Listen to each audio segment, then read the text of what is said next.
Bismillahirrahmanirrahim. Assalamualaikum warahmatullahi wabarakatuh. Anak-anak, selamat datang kembali di channel Gagak Hitam. Pada kesempatan ini, kita akan membahas tentang keteladanan Rasulullah Sallallahu Alaihi Wasallam dan sahabatnya. Ini merupakan pelajaran kelima semester 1 di kelas 6. Buku K13, buku siswa Pendidikan Agama Islam. Adapun isi dari materi ini adalah yang pertama yaitu keteladanan Rasulullah Sallallahu Alaihi Wasallam. Yang kedua, submaterinya adalah keteladanan sahabat Rasulullah Sallallahu Alaihi Wasallam. Nah, anak-anak, mari kita masuk ke dalam submateri yang pertama yaitu keteladanan Rasulullah Sallallahu Alaihi Wasallam. Perhatikan gambar berikut. Pada gambar yang pertama, ada gambar mendengarkan nasihat ayah. Hal ini adalah perilaku terpuji yang harus dicontoh dari Rasulullah Sallallahu Alaihi Wasallam. Karena Rasulullah Sallallahu Alaihi Wasallam menganjurkan kita untuk berkasih sayang kepada keluarga kita, terutama kedua orang tua kita. Pada gambar yang kedua, ada seorang siswi yang meminta izin kepada ibunya untuk berangkat ke sekolah. Nah, anak-anak, jika kalian berangkat ke sekolah, maka sempatkanlah untuk meminta izin kepada kedua orang tua agar mereka tidak was-was ketika kita berada di luar rumah. Gambar yang ketiga adalah seorang yang bertemu dengan temannya, kemudian mereka saling berjabat tangan. Nah, apabila kita bertemu dengan teman kita atau saudara kita, termasuk sunnah yaitu berjabat tangan, maka dosa-dosa kita akan berjatuhan melalui jabat tangan tersebut. Sedangkan gambar yang keempat adalah gambar seorang anak yang berdoa terlebih dahulu sebelum makan. Ini juga adalah anjuran Nabi Muhammad Sallallahu Alaihi Wasallam agar berdoa terlebih dahulu sebelum makan. Karena apabila kita makan tanpa berdoa, maka makanan tersebut tidak berkah dan kita akan makan bersama-sama dengan syaitan.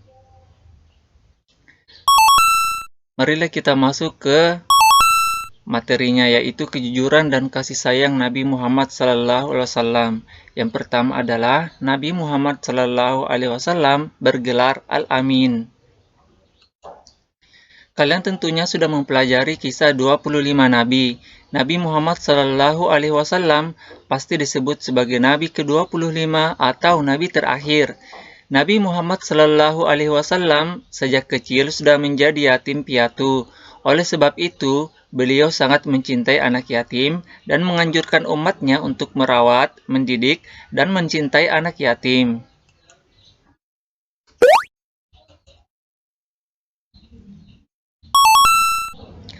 Nabi Muhammad Sallallahu Alaihi Wasallam terkenal sangat jujur. Sikap jujur tersebut sudah diperlihatkan sebelum beliau diangkat menjadi Rasul. Pada usia remaja, beliau diminta bantuan oleh pamannya untuk membawa barang dagangan Siti Khadijah binti Khuwailid yang kaya dan dihormati di kota Mekah.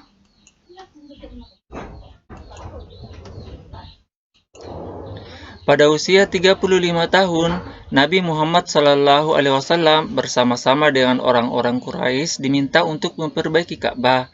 Ketika pembangunan sudah sampai ke bagian Hajar Aswad, bangsa Quraisy berselisih tentang siapa yang mendapatkan kehormatan untuk meletakkan Hajar Aswad ke tempatnya semula. Pada akhirnya, mereka sepakat menunjuk Muhammad Sallallahu Alaihi Wasallam sebagai orang yang tepat untuk melakukan hal tersebut.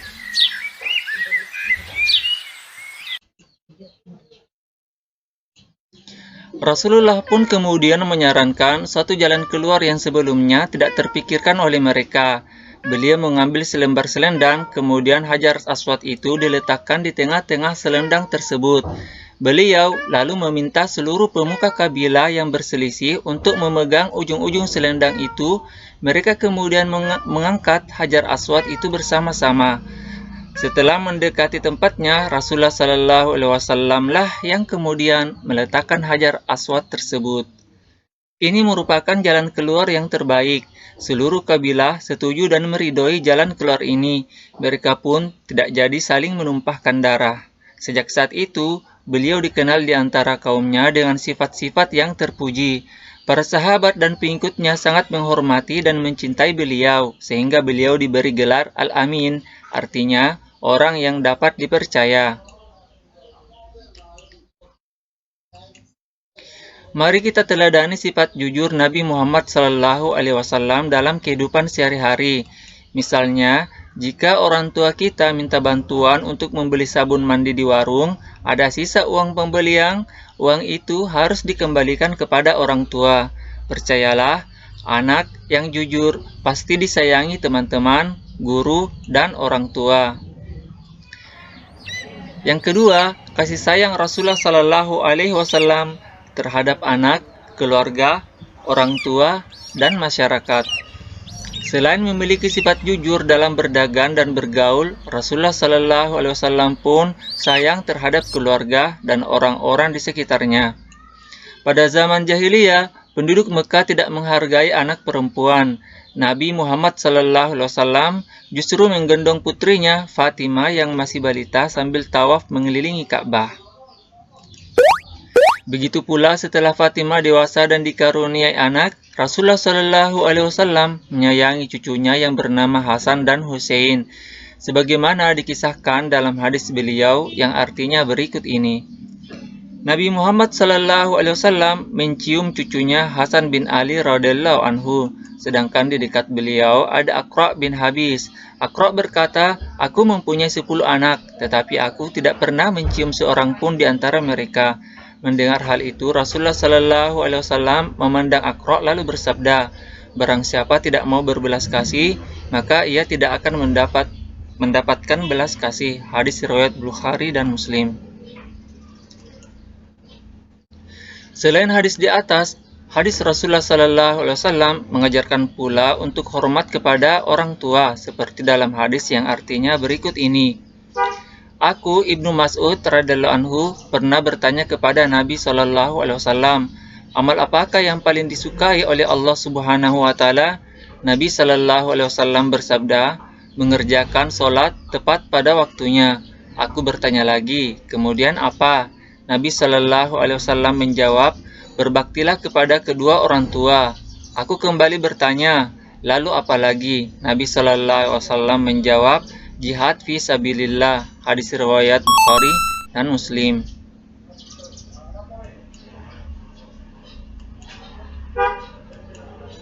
Rasulullah SAW tidak pernah menyakiti hati orang lain.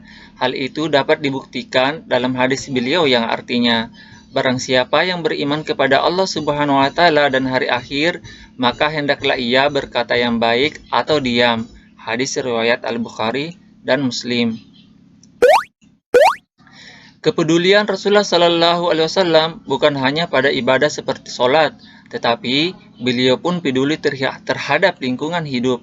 Hal itu tercermin pada perilaku beliau, antara lain sebagai berikut. Nabi Muhammad SAW sangat hemat dalam mempergunakan air. Itu dibuktikan pada anjuran beliau agar tidak berlebihan dalam pemakaian air dalam berwudu.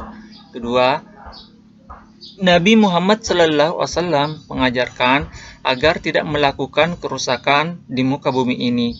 Ini adalah contoh kepedulian Rasulullah SAW terhadap lingkungan. Nabi Muhammad SAW sebagai pembawa rahmat bagi alam semesta. Anak-anak, tahukah kalian Nabi Muhammad SAW diutus oleh Allah Subhanahu wa Ta'ala sebagai rahmatan lil alamin atau sebagai pembawa kasih sayang bagi alam semesta ini? Tentunya kalian ingin tahu lebih jauh apa tujuan Nabi Muhammad SAW berdakwah. Tujuan dakwah Nabi Muhammad SAW adalah untuk mengubah keadaan masyarakat jahiliyah menjadi masyarakat yang sejahtera berdasarkan agama tauhid, yaitu agama yang meyakini bahwa Allah Subhanahu wa Ta'ala adalah Tuhan yang Maha Esa. Misi kedamaian dan kesejahteraan hidup tersebut bukan hanya bagi bangsa Arab ketika itu, tetapi juga bagi seluruh alam sampai sekarang dan akhir zaman. Nabi Muhammad SAW selain mengajak kaumnya untuk mengutamakan kemurnian akidah dan selalu menyembah Allah yang Maha Esa, beliau juga menanamkan akhlak terpuji yang membawa kebaikan manusia hidup di dunia hingga akhirat. Salah satu sifat terpuji yang dapat kita cermati ketika beliau dan pengikutnya hijrah ke kota Madinah adalah beliau mampu menanamkan sikap persaudaraan antara kaum pendatang Muhajirin dengan kaum Ansar, sehingga mereka saling menolong untuk menciptakan daerah yang tertib dan aman. Di samping itu, masyarakat berperilaku sopan santun sesuai ajaran Rasulullah Shallallahu Alaihi Wasallam. Sebagai umat Nabi Muhammad SAW, kita harus menjunjung tinggi ajaran beliau. Misalnya, kita menghormati orang yang lebih tua dan menyayangi orang yang lebih muda. Kita berperilaku sopan dan bertutur kata santun terhadap orang tua, guru, dan masyarakat sekitar. Juga, kita menjaga lingkungan kita agar selalu bersih.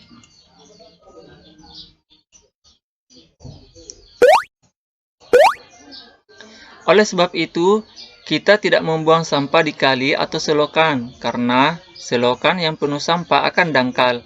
Saluran air tidak lancar sehingga di musim hujan daerah tersebut menjadi banjir. Kita harus peduli terhadap lingkungan sekitar. Untuk kebaikan diri dan orang lain, kita harus selalu berperilaku sesuai ajaran Rasulullah Shallallahu Alaihi Wasallam.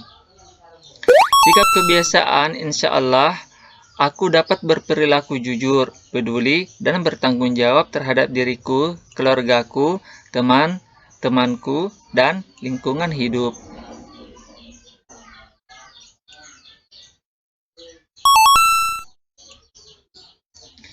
Kepemimpinan sahabat Rasulullah Sallallahu Alaihi Wasallam. Yang pertama, kepemimpinan Abu Bakar. Abu Bakar adalah khalifah pertama setelah Nabi Muhammad Sallallahu Alaihi Wasallam wafat. Beliau dilahirkan pada tahun 571 Masehi. Nama lengkap beliau adalah Abdullah bin Abi Quhafa At-Taimi. Gelar Abu Bakar diberikan oleh Nabi Muhammad Sallallahu Alaihi Wasallam karena ia adalah paling cepat masuk Islam. Gelar As-Siddiq diberikan karena ia selalu membenarkan Nabi Muhammad Sallallahu Alaihi Wasallam dalam berbagai peristiwa, terutama membenarkan peristiwa Isra dan Mi'raj. Abu Bakar memimpin dari tahun 632 Masehi sampai dengan 634 Masehi. Abu Bakar senantiasa meneladani perilaku Nabi Muhammad Sallallahu Alaihi Wasallam dalam menentukan keputusan. Beliau selalu mengajak para sahabat untuk bermusyawarah. Beliau sangat memperhatikan rakyatnya. Beliau selalu membantu rakyatnya yang kekurangan. Abu Bakar, apakah engkau masih dapat menolong kami memerah susu kambing seperti sebelum menjadi khalifah? Jawab Abu Bakar, insya Allah aku akan tetap bersedia menolong kamu. Meskipun Abu Bakar sudah menjadi pemimpin negara, beliau tidak sombong dan masih mau memerah susu untuk rakyatnya di kampung. Untuk kesejahteraan rakyatnya, beliau mendirikan Baitul Mal, yaitu satu lembaga yang mengurusi kas dan keuangan negara. Kedua, kepemimpinan Umar bin Khattab. Umar bin Khattab adalah khalifah kedua setelah Abu Bakar. Umar bin Khattab mempunyai nama lengkap Umar bin Khattab bin Abdul Uzza. Umar bin Khattab menjadi khalifah sejak tahun 630 Masehi, 634 Masehi sampai dengan 644 Masehi. Beliau seorang pemberani, jujur, adil, tegas, bijaksana, dan bertanggung jawab terhadap rakyatnya. Beliau juga seorang pemimpin yang hidup sederhana dan suka bermusyawarah. Misalnya, satu ketika, Khalifah Umar bin Khattab menyuruh anaknya untuk mematikan lampu di dalam ruangan kantor khalifah. Kedatangan anaknya untuk keperluan pribadi keluarganya. Khalifah Umar bin Khattab tak mau menggunakan fasilitas negara untuk kepentingan pribadi dan keluarganya, walaupun hanya sebatas cahaya lampu. Pada masa pemerintahannya, Umar bin Khattab dikenal sebagai pribadi yang sederhana dan bertanggung jawab. Sebagai contoh, sikap tanggung jawab yang diperlihatkan Umar bin Khattab yaitu, pernah suatu saat beliau berkata, ketika ia melihat kondisi jalan yang rusak, aku akan segera memperbaiki jalan ini, sebab Aku takut diminta pertanggungjawaban di hadapan Allah Subhanahu wa Ta'ala nanti, hanya karena ada seekor unta yang terjungkal. Masih banyak lagi perilaku teladan yang patut kita contoh dari pribadi Khalifah Umar bin Khattab. Jasa Khalifah Umar bin Khattab yang sampai saat ini kita rasakan adalah penetapan kalender Hijriyah atau penetapan tanggal 1 Muharram sebagai tahun baru Hijriyah. Ketiga, kepemimpinan Utsman bin Affan. Khalifah Utsman bin Affan memerintah selama 12 tahun atau dari tahun 644 sampai dengan 656 Masehi. Beliau dikenal sebagai orang kaya dan dermawan. Bukti kedermawanan Utsman bin Affan yaitu pada masa pemerintahan Abu Bakar, beliau pernah memberi gandum yang diangkut dengan 1000 unta untuk membantu kaum miskin yang menderita di musim kering. Di masa pemerintahannya, Utsman bin Affan melakukan kodifikasi atau menyusun atau membukukan kitab Al-Quran karena beliau khawatir akan terjadi perbedaan Al-Quran. Kemudian, beliau membentuk panitia penyusunan Al-Quran yang diketuai oleh Zaid bin Sabit dengan anggotanya Abdullah bin Zubair dan Abdurrahman bin Haris. Panitia tersebut bertugas menyalin ulang ayat-ayat Al-Quran dalam sebuah buku yang disebut mushaf dan diperbanyak 4 buah eksemplar. 1 buah disimpan di Madinah yang disebut Mushaf Al-Imam, 4 buah lainnya dikirim ke Mekah, Suriah, Basrah, dan Kufah. Di samping itu, beliau juga merenovasi Masjid Nabawi di kota Madinah dengan cara memperluas dan memperindah bentuknya. Kepemimpinan Ali bin Abi Thalib. Ali bin Abi Thalib adalah salah seorang Khulafaur Rasyidin yang terakhir. Ali merupakan anak dari paman Rasulullah Sallallahu Alaihi Wasallam yaitu Abu Thalib yang selalu membela dakwah Nabi Muhammad Sallallahu Alaihi Wasallam. Ali bin Abi Thalib adalah seorang yang pemberani. Hal itu sudah dibuktikan Ali bin Abi Thalib ketika harus menggantikan tidur Rasulullah Sallallahu Alaihi Wasallam. Padahal di luar rumah pemuda-pemuda Quraisy ingin menyakiti Rasulullah Sallallahu Alaihi Wasallam yang akan pergi hijrah. Masa pemerintahan Ali kurang lebih selama 5 tahun, mulai dari 656 Masehi sampai 661 Masehi. Selain pemberani, Ali bin Abi Thalib juga seorang pemimpin yang peduli terhadap pendidikan. Sebagai contoh, beliau mendirikan beberapa madrasah untuk tempat belajar anak-anak. Dalam menjalankan roda pemerintahan, Ali bin Abi Thalib mengharuskan pegawainya jujur, cakap, dan bertanggung jawab.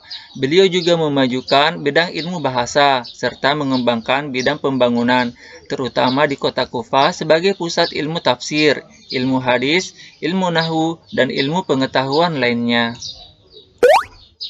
Sikap kebiasaan, aku harus meneladani perilaku baik para sahabat Rasulullah Sallallahu Alaihi Wasallam.